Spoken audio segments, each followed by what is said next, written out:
Welcome to our webinar, Sustaining Investments in Professional Development.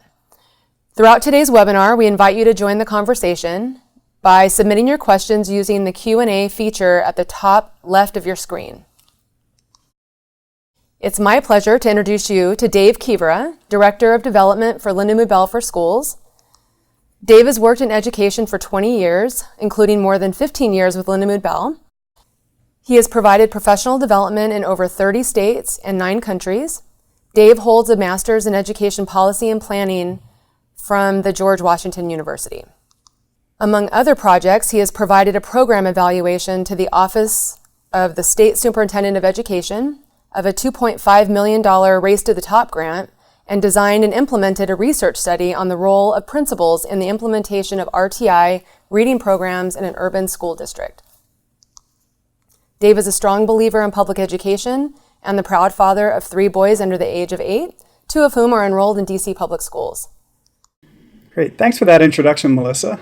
And thanks to everybody who's able to join us online today. We're excited to have you here. We're going to be talking about a topic that we think is really crucial right now at this time of year, of course, because many of you are probably thinking about what it is that you're going to do for professional development this summer and on into next fall and the following school year. So one of the crucial things is not just determining what professional development you're going to do, but the question becomes, how do I sustain that investment? That initial investment in professional development can be very sizable. And really, it only pays off if we're able to sustain it over time, and there are a lot of impediments to that. So that's what we're going to be going through a discussion of today. And just to kind of level set about why it is that we're here as an organization. So we at Lindamood-Bell really believe very strongly that all students in schools can be taught to read and comprehend up to their potential, and that ultimately it's about building a model and a structure that will allow students to reach that potential. And we think that one of the critical features of building that structure is recognizing that there are some very important sensory cognitive functions that underlie students' ability to achieve in school. And if we aren't taking note of those sensory cognitive functions and the importance of those, then we may not be providing access to our students and laying the groundwork for them actually to be successful. So it's really critical that we think back to that, and we think about how throughout this entire presentation, what we want to be thinking about is the underlying sensory cognitive functions that allow our students the opportunity to be successful. So the agenda that we'll discuss today is first, what's really the primary cause of success or failure in school, and recognizing that, and recognizing what the role of what we call process-based education is, and being able to contrast that with content-based education, which is the typical model that folks are using when they're thinking about educating their students. We'll discuss how process-based education rolls into Lindamood-Bell's professional development model. And we'll talk about the kind of continuum that we see of learning for teachers within professional development, and specifically how our model responds to the continuum of how folks actually learn. And then we'll go in and we'll take a look at a case study of a district that faced some really challenging literacy needs, and take a look at how it was that they were able to take Lindamood-Bell's model, put it into school, and ultimately close the achievement gap and sustain that professional development model over several years. So that's where we're going to be headed to today. Pat Lindamood and Nancy Bell started Lindamood-Bell over 30 years ago now. And the kind of key question that's driven them all the way through is trying to think about why it is that some students have succeeded and why others have not. And trying to parse out if they could recognize what the primary cause of weak language and literacy skills were. And then once they were able to do that, figure out, okay, now what's an instructional solution that we can utilize to overcome those weak language and literacy skills?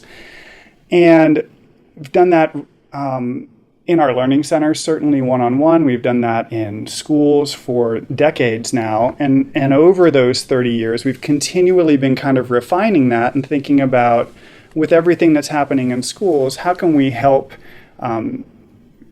deliver and sustain a professional development model within schools? Pat and Nancy really ask themselves continually some of the fundamental, seemingly obvious questions that we should probably all be asking ourselves, but sometimes we aren't necessarily. And those basic fundamental questions are things like, why can some children easily learn how to read from an early age and others can't? Why is it that some students, despite years of special education and tons of money paid into private tutoring and lots of different reading programs, continue to not be able to catch up to where it is that they're supposed to be performing?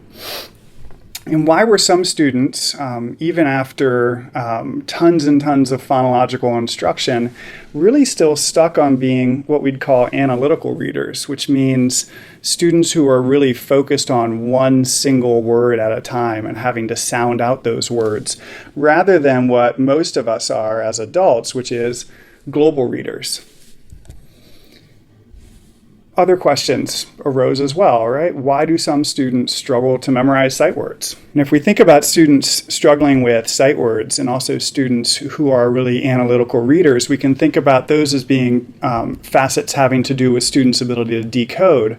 But what about if we completely flip that and we think about those students who can decode just fine, but have a great deal of difficulty comprehending what it was that they just decoded? So the question arose, again, what was the primary cause of all of these struggles in language and literacy? It's easy to start a discussion off actually by identifying what was not the primary cause. And so we know at this point that the primary cause is not IQ. It's not a lack of trying, and it's certainly not about ethnicity or income. The primary cause is at the sensory level. We know that the brain can only process sensory information, and that some students have real strengths in sensory processing and some do not. And so as you're a classroom teacher sitting there in front of your whole classroom full of 25 kids, or you're a principal thinking about all of those students within your school, you're a district administrator thinking about all of the dynamics at play across your district, you want to be recognizing that there is a wide spectrum in terms of your students' ability to access these different sensory cognitive functions, and that's crucial in terms of those students' ability to access content material. Okay, so the three sensory cognitive functions that we focus on at Lindamood-Bell and that we know underlies students' abilities to be complete readers are phonemic awareness, symbol imagery, and concept imagery. And many of us are probably aware of what phonemic awareness is. It is different than phonics, but it's the ability to perceive the identity, number, and sequence of sounds within words. A little bit less well known is what symbol imagery is. That is literally the ability to picture letters in your mind and be able to hold on to those so that you can quickly and accurately recognize words. And then there's concept imagery, and concept imagery is the ability to essentially make a movie in your mind for language as it's coming in, whether you're reading it off a page or someone's reading to you. And our nice sort of German word for that is to create a gestalt, or a whole, from oral and written language. And I think sometimes it's easiest to think about kind of a key word for each of these sensory cognitive functions, and to think about how complex understanding reading can be sometimes. So in terms of phonemic awareness, if my student takes a look at a word like cat, they obviously have to be able to recognize each of the sounds within that word, and they have to be able to sound it out and say k, at. And if I change the A to a U, my student can come up with k, ut, right? And they can do that if they've got good phonemic awareness. What's critical, though, is that students also have good symbol imagery. So when they sound out the word cat in one paragraph, if they come across it in the next paragraph, my student should be able to just recognize it right away and not have to go back and sound it out all over again. Likewise, they've got to be able to sit down and spell that word and recognize that though phonetically that says cat, that's not the correct way that we spell it, right? They have to hold on to the actual visual pattern of that word. Likewise, of course, they've got to be able to hold on to all of those words that don't play phonetically fair. So when they look at a word like said, it looks like phonetically it should say said, but it doesn't. It says said. So getting back to our keyword cat, we talked about being able to sound it out. They've got to be able to recognize it. And then they also just have to be able to conceptualize it, right? They've got to be able to come up with a picture in their mind for a cat. And there's my really dynamic drawing of a cat. But it kind of gets to the point, right? It's a four-legged animal with a pointy ear and a long tail. And so there are 3 different ways that my student has to think about one single word, or be able to think about one single word, in order to be a complete reader. And that reading is not all about just one piece. The issue is, how do these different pieces integrate? How do they go together? And that's where something like the reading circles that Nancy Bell came up with years ago are really is really helpful to think about all of your students and where their different weaknesses might come in. So if I've got students who are struggling on Park at the end of the 3rd grade year, and I recognize that their issue is in reading and in reading comprehension, I've got to go back and be able to parse out exactly where those students' difficulties lie. Is it something that's sort of in the auditory part of the brain, where students are having trouble with sounding out words because they've got a weakness in phonological processing? Or is it that they can sound out words, but they've got difficulty in terms of word recognition and holding on to sight words, so that orthographic processing, or that ability to picture letters in their mind, is where their weakness lies? And those, again, are those 2 key decoding pieces. Or perhaps it's an issue of students having a low vocabulary, and that really impacts their ability to use contextual cues that will allow them to read very quickly and fluently. And ultimately, we've got to be able to understand that all of these are just component parts of the overall point of reading, which is comprehension. And that at the end of the day, we're concerned about those internal 3 circles, because a weakness in any one of those areas will cause a weakness in that overall circle of comprehension. And we've also got to be aware that there may be students who do all of those things just fine. They can sound out words, they can recognize words, they've got great vocabulary, and yet they still struggle with comprehension. And so we're going to talk a little bit more in depth about that specific issue. So we know that imagery is a primary sensory cognitive function and really critical to the imagery language foundation. But it's important to know that there isn't just one type of imagery, right? There are 2. There's imagery for parts, and there's imagery for wholes. So symbol imagery is that ability to picture letters, such as when I say the word short, my student can picture S-H-O-R-T. And the program that we utilize to specifically work on developing students' symbol imagery and phonemic awareness is the Seeing Stars program. Right? And then if we jump to the other type of imagery, we want to be thinking about the ability to image for wholes, right? So parts and wholes. And the program that we utilize for focusing on developing students' concept imagery is visualizing and verbalizing. Right? And those are the 2 sort of core programs that we use when we're partnering with schools. And again, concept imagery is that ability to create the imaged whole for oral or written language. And that is something that a lot of students struggle with. I think in schools we have great awareness sometimes of when students are having weaknesses in terms of their decoding. It's that comprehension piece that often gets left behind. And for a lot of students, oral and written language kind of comes in one ear and goes out the other. And what they can hold on to is just bits and pieces of the text. I sometimes compare this to thinking about myself. Years ago, I learned Spanish. I was all the way back in college, which is now shockingly a couple of decades ago.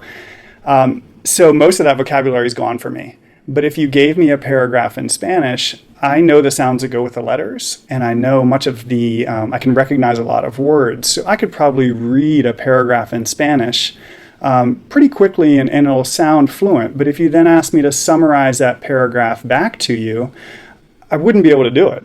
Right? What I would probably do is throw back to you as many Spanish words as I could possibly remember. And if you think about it, isn't that what a lot of our kids do when we ask them to summarize a passage? They just throw back to us all of these different random details and facts and isolated words that they're holding on to. So imagery is really the sensory information that prevents language from going in one ear and out the other. It is the ability to kind of create a movie in your mind for language. And that movie, that ability to recall that movie, is what allows you to do higher order thinking, right? The fact that you've got a movie in your mind is what allows you to say to yourself, well, let me think about what was in every one of my pictures as I read that story or had it read to me. Well, that probably has something to do with the main idea. What changed about my picture from the beginning of that story to the end? Well, that helps me infer what it was that happened and really evaluate it.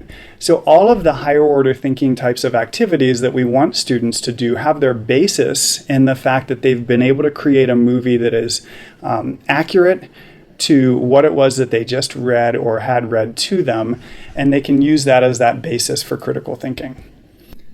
So here are the symptoms of weak concept imagery.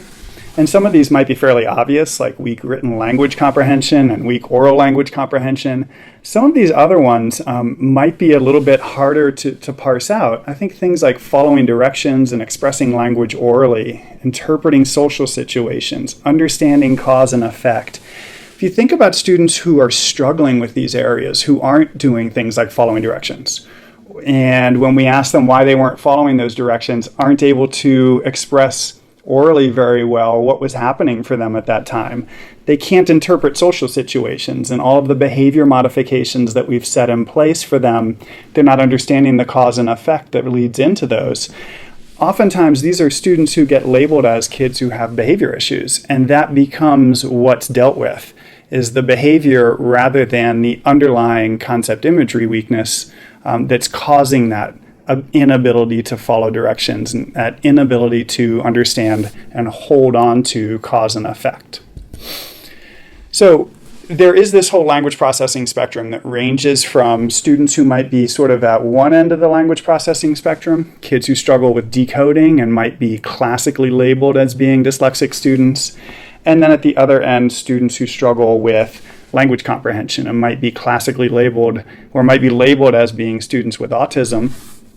And I want to emphasize that there are lots of students who struggle with comprehension who are not students with autism, that there is a whole range of students sprinkled throughout this language processing spectrum who may have degrees of weaknesses in one or the other, or in fact, both of these areas.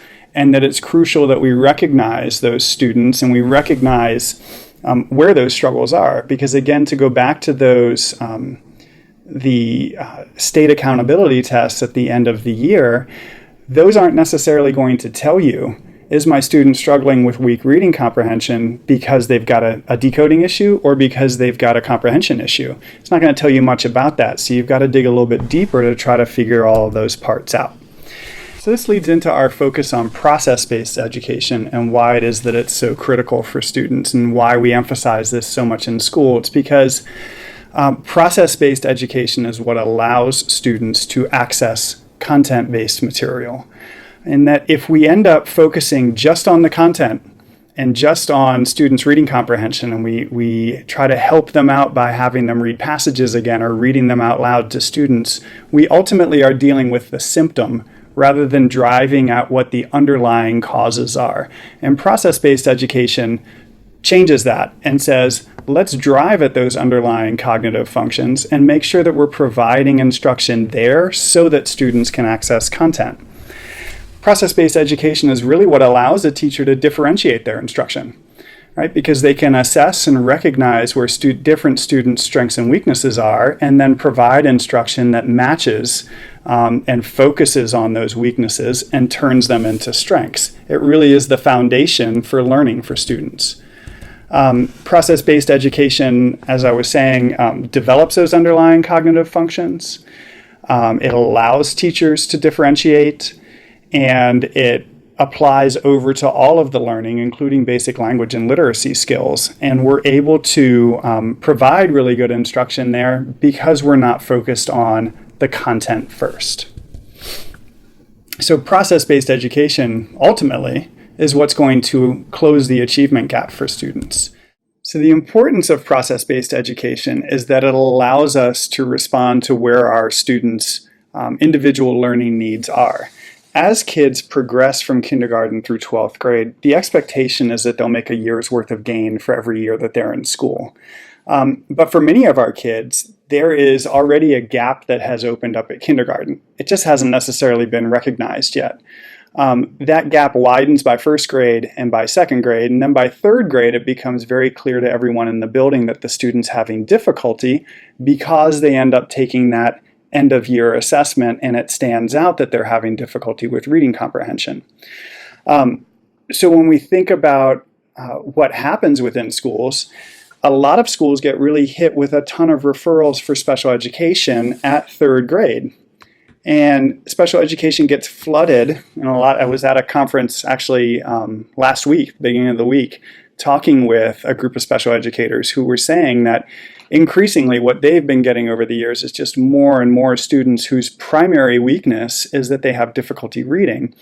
And that those special educators didn't feel like they were always necessarily the best folks to be doing literacy instruction in their buildings, but that they were getting these students in special ed because the kids had had difficulty learning how to read and hadn't gotten the right reading instruction yet. And so if we're taking kids and we're saying the issue is these students are having difficulty reading, and we're placing them in special ed, which isn't always the right place for them, which isn't always the place where the best literacy instruction is occurring, then we're really creating a system of kind of chaos, right? In which students are going to continue on their trajectory so that that gap that was once very small opens up and becomes very wide for them. At Lindamood-Bell, we like to think about process-based education as being applicable not only to students who are in need of remediation, so all of those upper elementary kids who we're kind of pulling out of the classroom and giving explicit reading instruction to, but that we're also thinking about it in a preventive manner.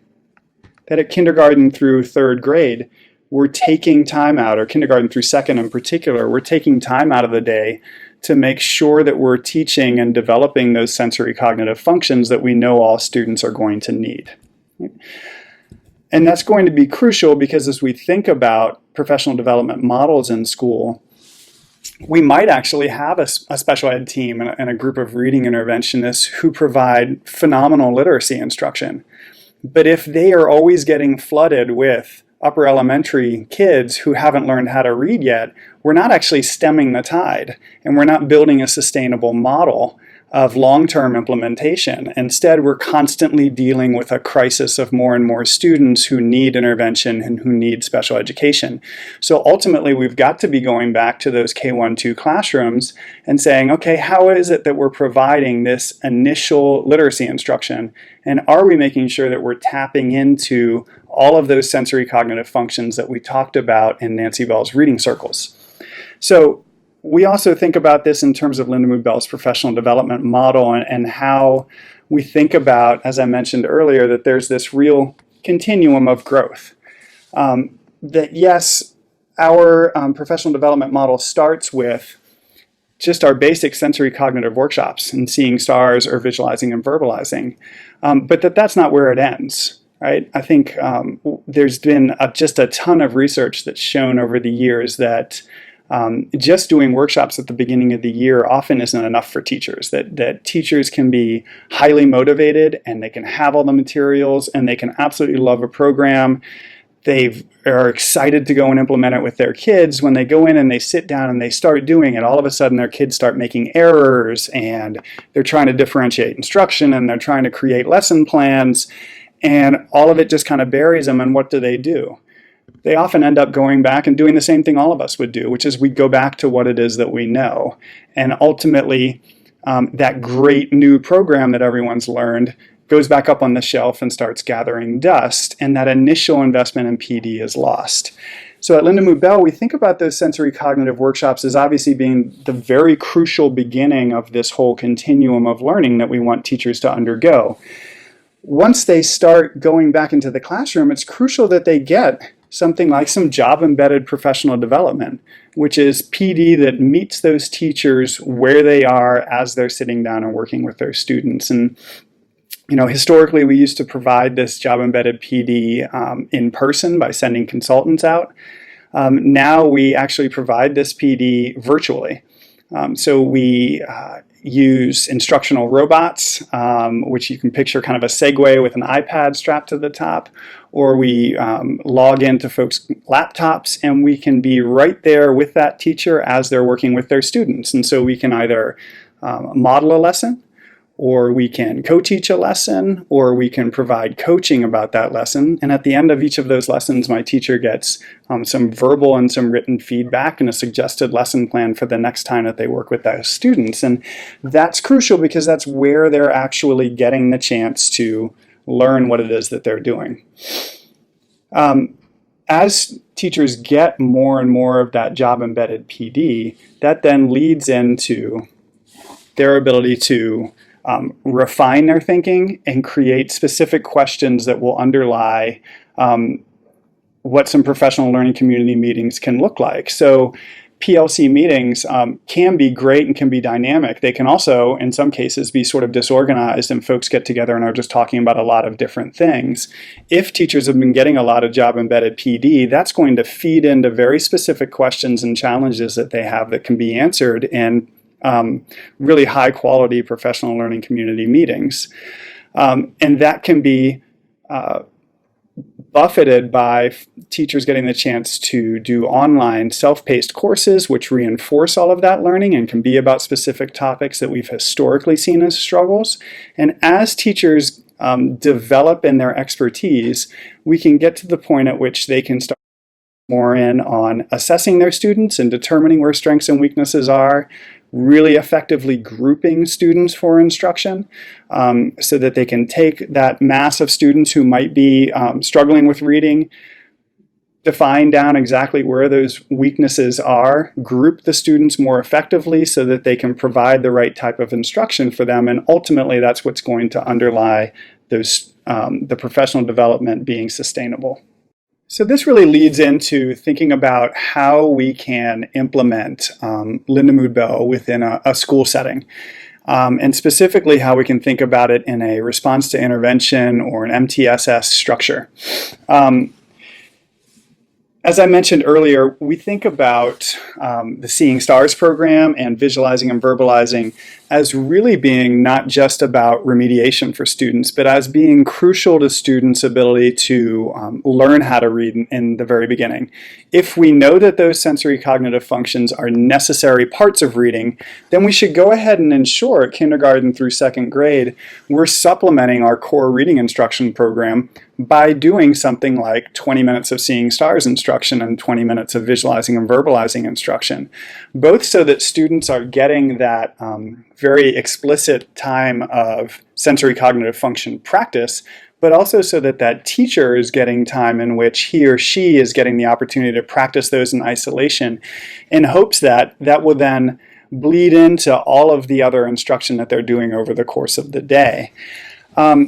So that tier 1 instruction is going to be really crucial because it allows you to do a couple of things. It allows that tier 1 teacher to immediately begin to figure out, okay, how can I start to construct some tier 2 groups within my classroom? And that's been eye-opening for a lot of teachers in our programs, in our partnerships this year, in thinking about, oh, wow, I can use this to really help me form much more appropriate tier.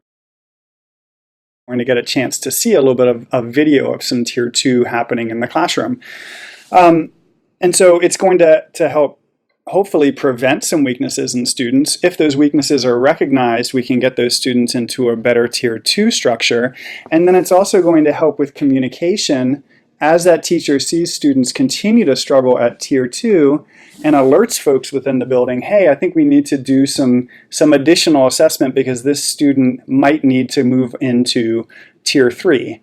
And when we think about tier 3, that's where we want to really be giving a lot of very specific assessment to students to determine exactly where it is that their weaknesses are going to be so that we can group them. If we think back to those reading circles that I talked about earlier, we talked about how a weakness in phonological processing is different than a weakness in orthographic processing, which is different than vocabulary and concept imagery. So if I'm going to pull students out, I need to know if they have a decoding weakness. Is it about low word attack, but they've got good word recognition? Or is it about low word recognition, but they've got good word attack? I wouldn't want to have those two students in the same tier 3 group. So it's going to really help us as we're creating those tier 3 groups.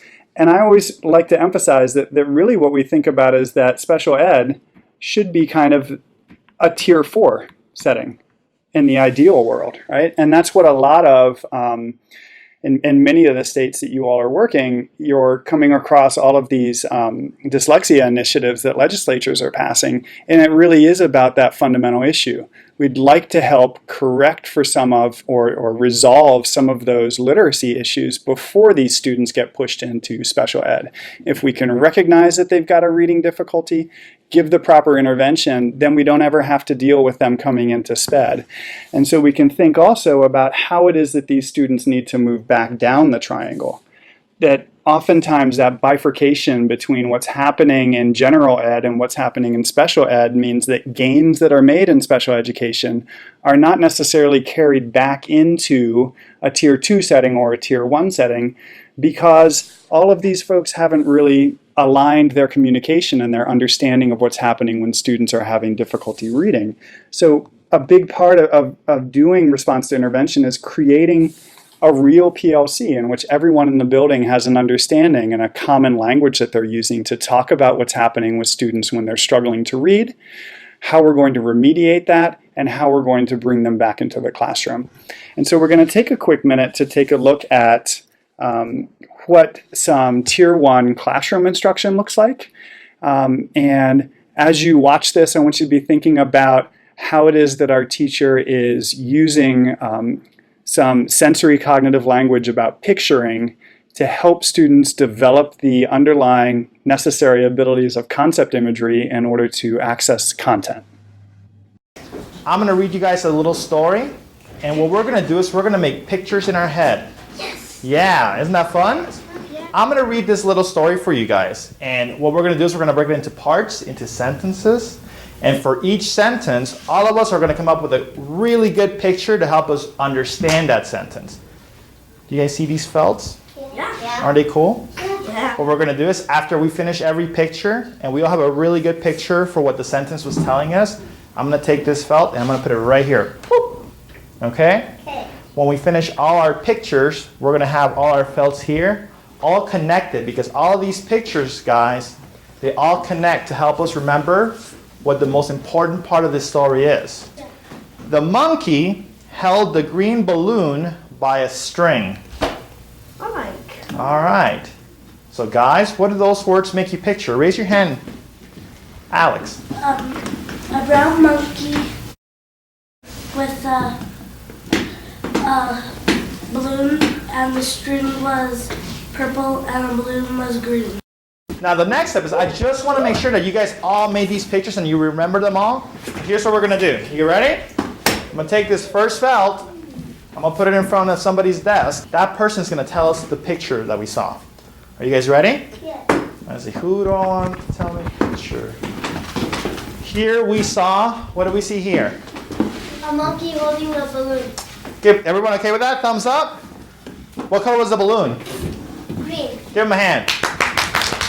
Good team. All right. Now, hold on. For those of you who didn't do the felts, I'm going to have some questions for you guys, though. I want to see if somebody can tell me the story. Tell all of us the story in their own words, from beginning to end. Who wants to try it? Raise your hand. You want to give it a shot, Marcos? Okay. Stand up. Come here. You stand up. Okay. He's going to tell us the story, okay? And we're going to give him thumbs up. The monkey, he was holding the balloon, and then he let go of it on accident, and then the balloon flew up in the air. Then the monkey was real mad. He jumped up and down to get it, to try to get it. Maybe to try to get it. We don't know yet, right? But he was jumping up and down. Thumbs up, thumbs down. What do you guys think? Thumbs up? I want to see everyone thumbs up because that was awesome. Give him a big hand. Good job, Marcos. Great, so that's what some whole classroom tier 1 instruction looked like. Now we're going to take a quick second and see a classroom teacher who has now determined that she's got some struggling students, so she wants to do a tier 2 group in her classroom. So you're going to see her implementing Seeing Stars with her students. You'll see some other groups that are happening in the classroom. I think an aide is running another group that's doing something different. And so this is utilizing it in a tier 2 instructional setting. I want to show you these affixes, and I'm going to call on one person to tell me what that says. Courtney. Awesome. Would you see that at the beginning of the word or maybe at the end of the word? Oh, right, at the end of the word. Good. Hayden? Perfect. Yasmin? Good. Yeah. What the whole? That would say A. What would the whole? Unstable. Yes, ma'am. Next. Powerful. Super. Next. And this. Cool. When you say ancestral, what's the first letter you see? An ancestral. Me too. Me too. What do we have here? Give it a go. You got it, girl.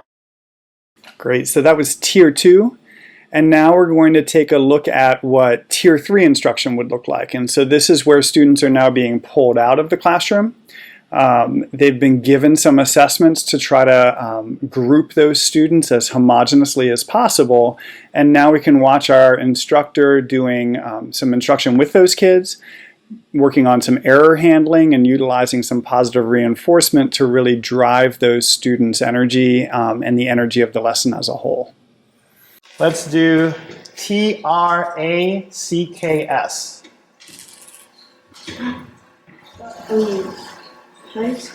I'll give it to you guys again. You guys ready? TRACKS.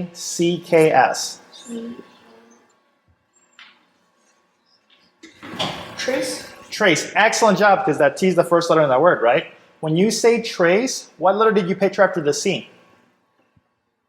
E. An E. Good job. Let's see if we're matching. You ready? I give you TRACKS. Let's write that up in the air just to make sure. Let's write it up in the air just to make sure we have it. Everybody ready? TRACKS. Tracks. Tracks. Awesome job, my friend. Tracks. Everyone agree with that? Thumbs up. Tracks. Excellent job. What was the second letter in that word? I. An I. Okay, good. So let's check. Let's check if it is an I, right? Spell the word tracks for me. S. Oh no. T. I. So what was the second letter? What was the second letter we picture there? R. R. Good job. Everyone agree with that? Thumbs up with that? Good job. Next. So now we're going to take a look at a quick case study of a district that was closing the achievement gap. This is in Center, Colorado at Haskin Elementary, which is a school that had the highest poverty rate in the entire state of Colorado, with 90% of their students qualifying for free and reduced meals.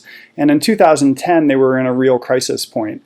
Their ELL students' reading proficiency was at the 15th percentile.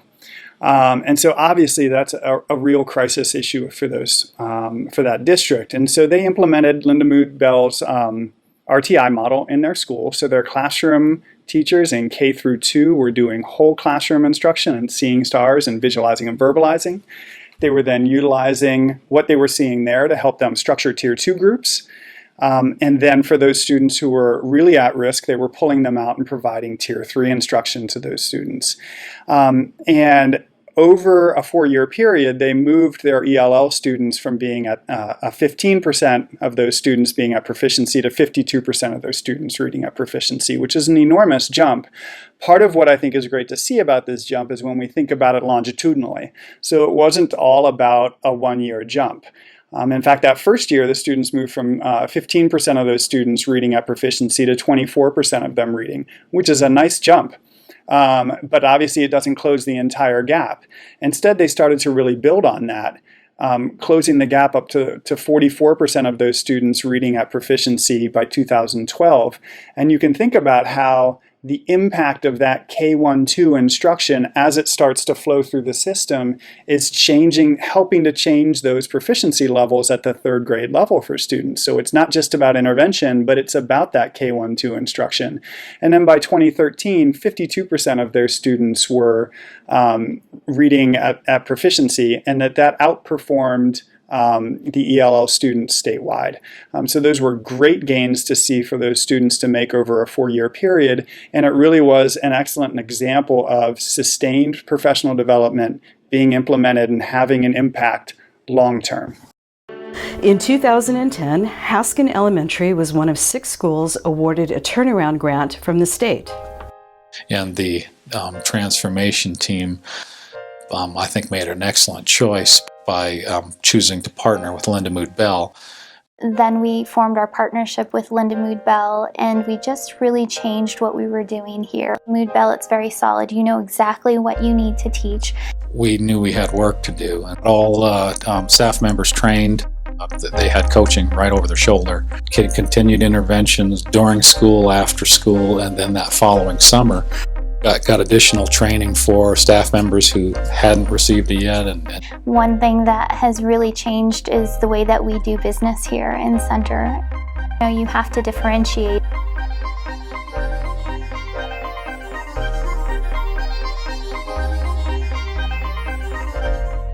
We intervene with as many as 70 kids during the school day for roughly an hour and a half per day. And then after school, we're doing intense hour interventions, as well as a summer program that's pretty robust, about 4 hours a day for 4 weeks. And the Haskin Elementary School went from turnaround to performing in just 3 years.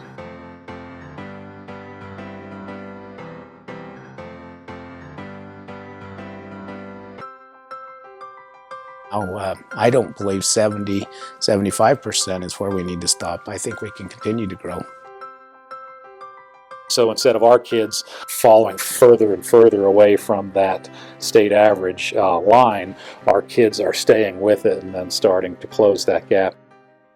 When you start doing something really well, everyone starts looking and wondering what's going on there.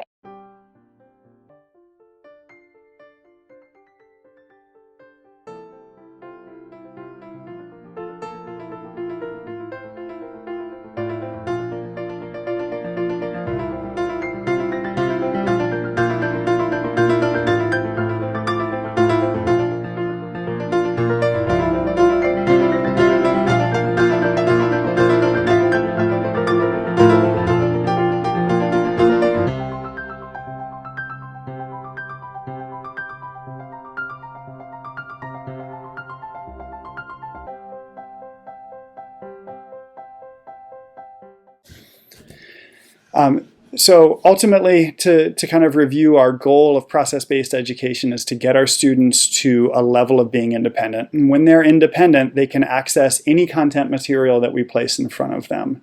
It's critical, though, that we recognize to be independent, first students have to be able to self-correct. They've got to be able to correct those errors for themselves. If they're continually asking their teacher if they got it right or wrong, they're not at a level at which they're independent, and so focusing a bunch of instructional time on content material isn't meeting where their needs are. In order to self-correct, students have got to, on a basic level, be able to hold on to what they did and compare it. So they've got to be able to do what's called monitoring. And that comes from having good sensory input, good symbol imagery, good phonemic awareness, and good concept imagery. And that's what allows my students to be able to work their way through this entire ladder. So as a quick example of this, if my student looked at a word like cat from all the way back at the beginning of our presentation and they read it as cut, so they made a mistake, if my teacher just says to them, nope, that doesn't say cut, that says cat, they're not really developing that student's ability to be independent. So the next time that kid sits down, they're probably going to do the same thing again. Instead, we want to question all the way down at that sensory input level and respond to that student's response. When you say cut, what do you picture for your second letter, right? And I can even start it with some positive reinforcement.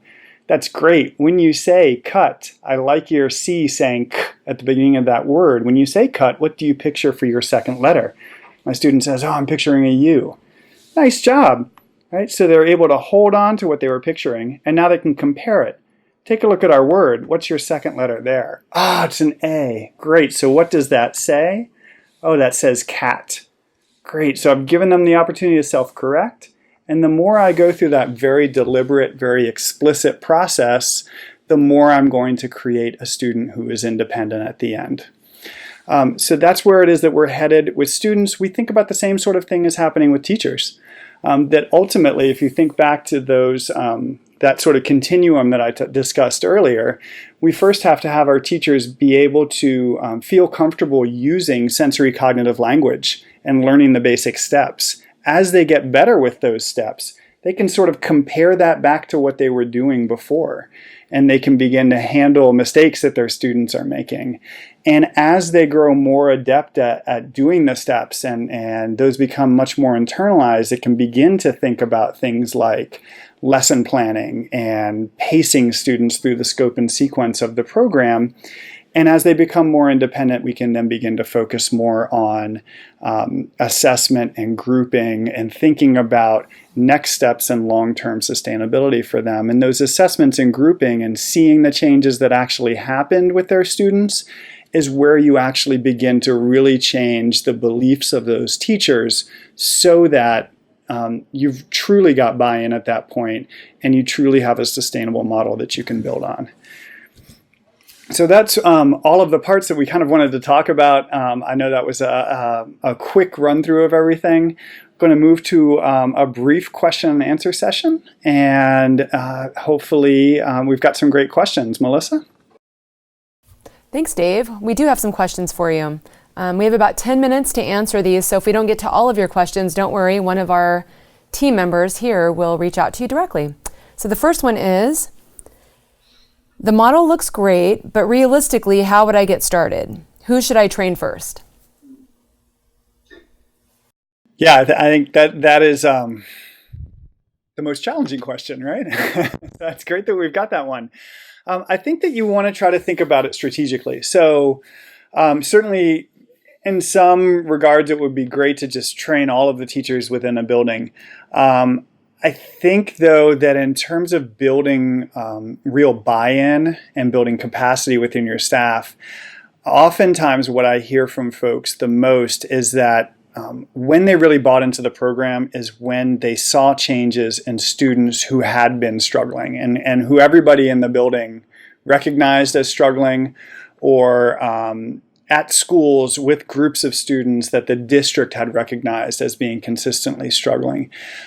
So I think maybe training reading interventionists, or if special ed teachers are going to be the ones who are running those reading intervention groups, it could be them. And really beginning to see the impact of the programs on the most struggling students can help build some buy-in, because those kids are going to go back to their gen ed classroom. And the teacher is going to start to notice some differences in terms of that student's ability to read. And they're going to go, this must have to do with the program that's being done in intervention. I want to know more about that because I'd like to get that to more of my students. And so that can start to build some of that internal capacity. So maybe that's the best way to kind of start. Okay, the next question. How does funding work for all of this? Yeah, that might be even better than the first question. That's great. How does funding work for all of this? Well, ultimately, the funding issue comes down to part of thinking about, remember earlier I mentioned kind of that bifurcation of SPED sometimes from gen ed. And I think that we do that with lots of different subpopulations and lots of different funding mechanisms. That ultimately what we want to try to do is align our instruction across tiers. And if you can align your instruction across tiers, you're probably going to have more access to funding. And in part, if we think about special education under IDEA, part of the special education funding is to be provided for the purposes of prevention. And so if you're aligning your instruction, then you can utilize some of that funding to help push into doing some prevention and hopefully keeping some of those students out of SPED. And there may be some pockets of funding that are available for English language learners and for other subpopulations and other areas that you might think about for that. So really, I'd say the core to thinking about the funding for this is to try to decompartmentalize what it is that you're doing, align your instruction, and hopefully at that point, you can have access to some more funding and perhaps think about a rolling implementation, as we were just discussing, right? Perhaps in the first year you begin with your interventionists and then you kind of grow from there. One last piece I will touch on with the funding is that really funding for this has changed over time in the sense that our virtual consulting has allowed us to provide funding in a much more cost-effective manner. So last week, for example, in one of our partnerships where we're working in 19 elementary schools, every K through 2 classroom, their reading intervention and their special education, we were able to do 252 different sessions of job-embedded PD last week. And that's something that district could afford to do, in part because of the virtual consulting. Wouldn't be able to do that if they were having to have people on site to try to do that much coaching. It just wouldn't be possible. Great, and I think we have time for one more question, Dave. The last one here is, I see how this fits into an RTI model, but do other schools find it difficult to integrate with curricula? Time in the master schedule is always an issue. Yeah, it absolutely is. There's no doubt about that. And I think that, the way that we try to talk about that with schools is to say that ultimately instructional needs need to drive the master schedule rather than the master schedule driving the instruction that occurs. And I recognize that that's easy for us to say. But ultimately, I think that you can sit down and take a look at what you've seen in terms of progress for your students who've been receiving intervention. We know that most of these kids who have these learning gaps or literacy gaps are going to need between 80 to 120 hours of instruction. And if they're getting less than that, then we should be thinking about, okay, maybe that's why we're not seeing the gains we want to see. So what can we change about the structure in our building to provide more time? We think about, in terms of aligning it in the classroom, we think about seeing stars and visualizing and verbalizing as being supplemental to your core reading instruction. So that those are pieces that you're adding on and are helping you with your core reading instruction. And that as students are improving in those areas, they're going to move faster through their regular reading instruction as well. So that's kind of how you can picture a little bit about alignment. And I also would encourage you to think about how, you may not have the perfect implementation the first year. You may have some of those reading intervention groups that are only doing a half an hour. Again, the point is to go back and say, if I've got a district and I've got several schools that are implementing this, can I compare what types of gains happened at a school that was getting a half an hour to a school that was getting an hour? And can those schools communicate with each other about, hey, how did you end up freeing up an hour to do instruction? We were only able to get a half an hour. And when you're able to help those schools talk to each other, that obviously makes a huge impact as compared with Lindamood-Bell coming in and telling you ideas, or the district office suggesting ideas, is when two principals can sit down and have a real discussion about the structural changes that they made to allow for the time of intervention and the changes they made to allow for that instruction to happen in the whole classroom setting. Great. So I think that Melissa said that was about all that we had time for. So again, thank you for attending the webinar. We really appreciate it. By all means, feel free to reach out to us. We'd love to talk a little bit more in depth with you about the challenges that you're facing in your districts or in your schools. And how it is that we can support you across the continuum of learning for students and across the continuum of learning for teachers. So thanks again for joining us, and we look forward to seeing you at another webinar.